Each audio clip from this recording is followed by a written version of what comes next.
ഇയാള് പറയുന്നത് ഒന്നും മനസ്സിലാവുന്നില്ലല്ലോ. ആൻസി അറിയോ ഇയാളെ?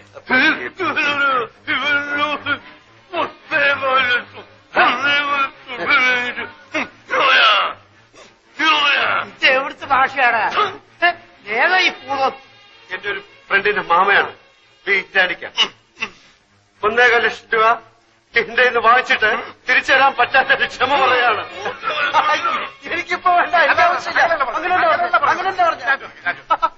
പറ, എന്നോട് മനസ്സിലായ നായിന്റെ പോലെ ആവശ്യമില്ലാത്ത കാര്യത്തിന് എന്തിനാ ഇടപെടുന്ന അയാൾ ചോദിച്ചാ എന്റെ വായിരിക്കണം. എല്ലാം കേട്ടിട്ട് കാര്യമുണ്ടോ? വീടാനിക്കാൻ പണമാകുമ്പോ വരുമ്പോ നമുക്കെന്ത്?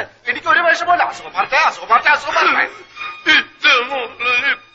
മോളിലെ നിക്കാഹ് കഴിഞ്ഞിട്ട് പണം പലിശ ചേർത്ത് തരാന്നോ? അപ്പൊ മതി. വീടാനിക്കാൻ പോയി കിടക്ക്, പോയി കിടക്ക്, പ്ലീസ് പോയി കിടക്ക്. വീടാനിക്കാൻ പോയി കിടക്ക്.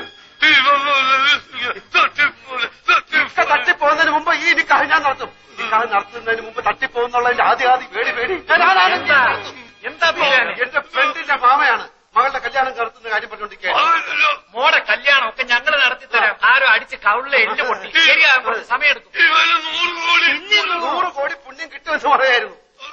ഇയാളെ പിടിച്ച് പെട്ടിക്കടത്ത് സ്റ്റാപ്പ് ചെയ്തിട്ടേക്കണം. എഴുന്നേക്കാൻ സമ്മതിക്കില്ല. ഞങ്ങൾ നടത്തിക്കോളാം.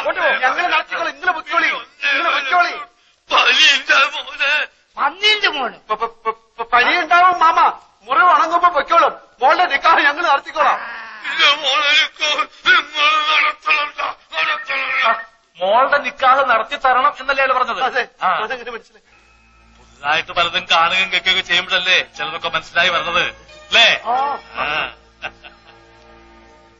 കാണുക ഇയാളെന്തോ ഒരുമാതിരി മുള്ള വെച്ച പോലെ വർത്താനം പറയുന്നത്. നീ ഈ പാവത്തിന് 1.25 ലക്ഷം രൂപ പറ്റിച്ചു അല്ലേ?